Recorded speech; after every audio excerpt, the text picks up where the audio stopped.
Assalamualaikum, ladies and gentlemen. Thank you for joining us today for the important debate on the ethical issues surrounding the COVID-19 pandemic. We have a diverse group of participants, Nur Afika, Mia Zulaika, Maisara, and Rizwan, each offering unique perspective on the various situations that have unfolded in India. Let's dive right into our discussion.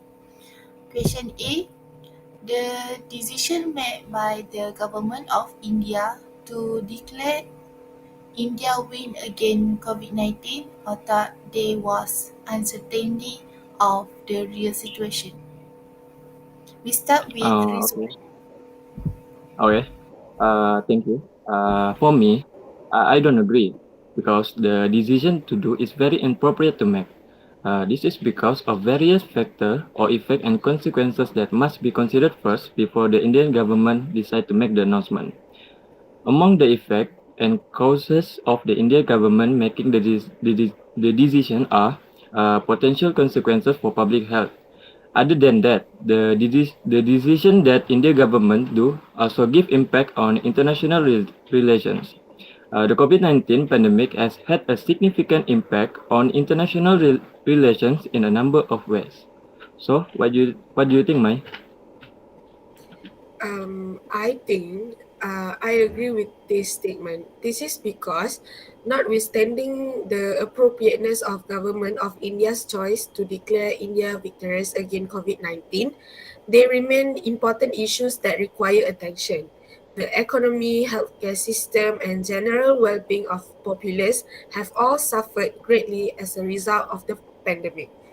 The government must prioritize providing access to healthcare facilities, ensuring that the vaccination are distributed effectively, and putting policies in place to stop repeat epidemics. Question B. The India citizen decision and religious groups to push for ease of the rule for lockdown to allow them to return to work and hold festivals to honor their religion. We start with Africa. Thank you, Alia. From my point of view, in this situation, religious gathering and public health should consider about balancing rights.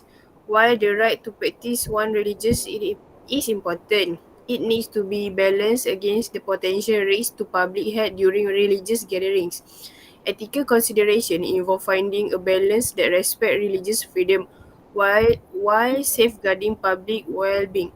This delicate balance become even more crucial during times of crisis, such as pandemic, where large gathering can pose a significant threat to public health.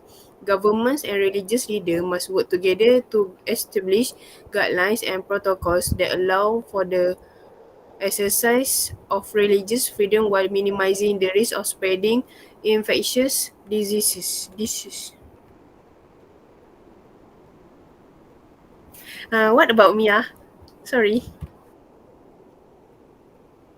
I agree with you, Afika, because religious gatherings during COVID-19 may involve sizable crowds and intimate contact between participants. There may be a serious risk to public health.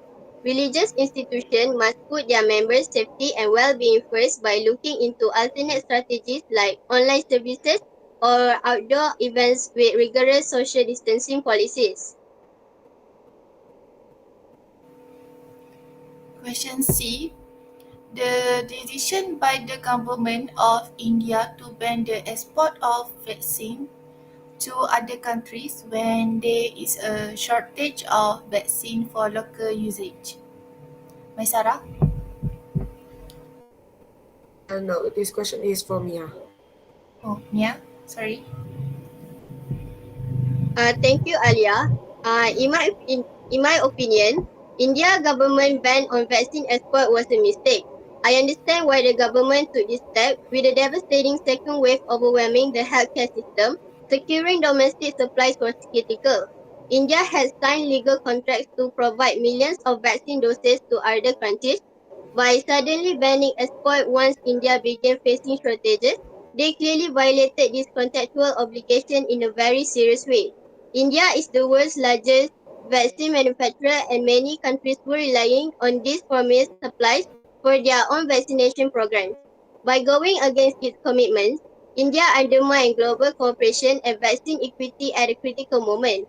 In my view, the export ban set a dangerous precedent by signaling that vital supplies can simply be hoarded by nations when convenient. Therefore, I believe the export ban raises very troubling ethical issues even if India was facing a crisis. What do you think, Rizwan? I think yes, I agree. I agree with you this because this export ban undermine India's reputation as the primacy of the world. While India faced a crisis, the ban violated global solidarity and damaged Indian credibility as a reliable partner. It also reflected poor planning and lack of investment in production. India had a responsibility to balance domestic needs with global obligation. Okay, next.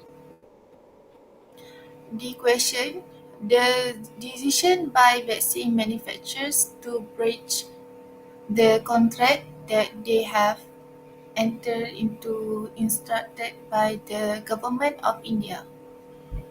Thank you, Alia, for the question. In my opinion, the decision by vaccine producers to breach contracts, if validated, is at the crossroad of complex ethical, legal, and practical concerns. It raises significant questions about where to draw the line between keeping one's word and responding for unforeseen public health situation. Furthermore, this infringement could damage future collaboration, erode trust between the parties, and jeopardize global efforts to ensure equitable access to vaccines. What do you think, Afika? Thank you. I don't believe that the vaccine manufacturer decision to violate the agreement they made in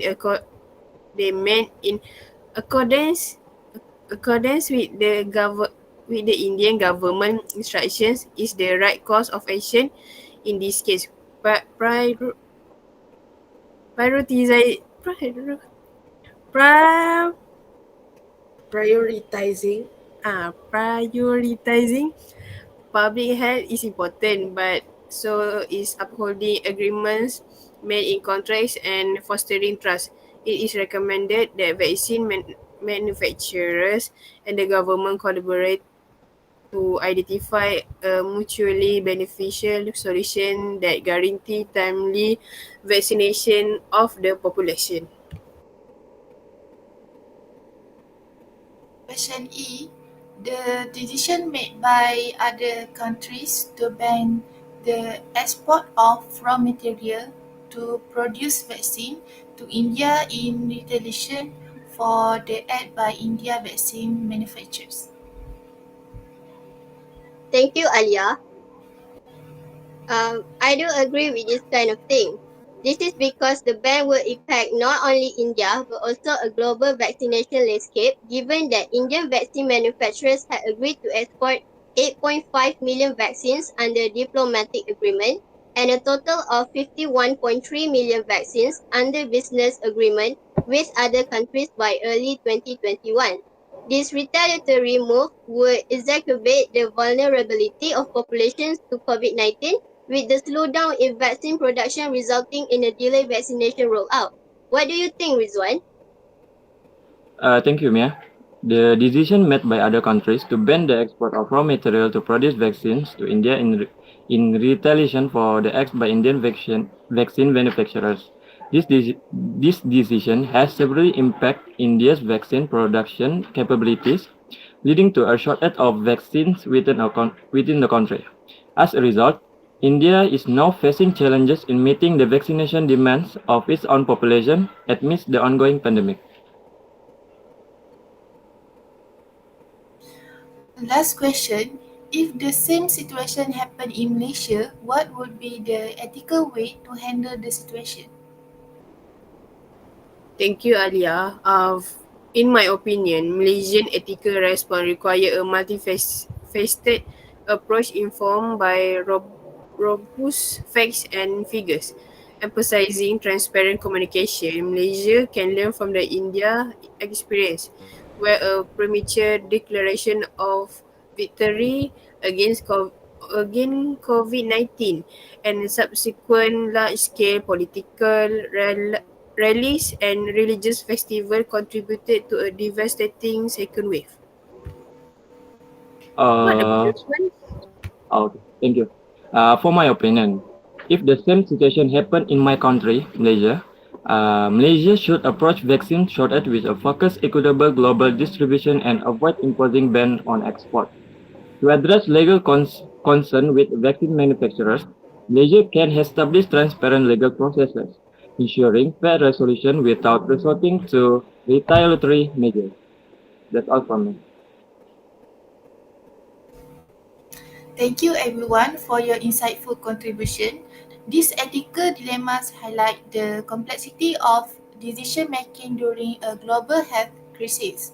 As we navigate this challenge, let us strive for situations that prioritize the well-being of individuals and community worldwide. Thank you, everyone. Thank you everyone. Thank you. Bye bye.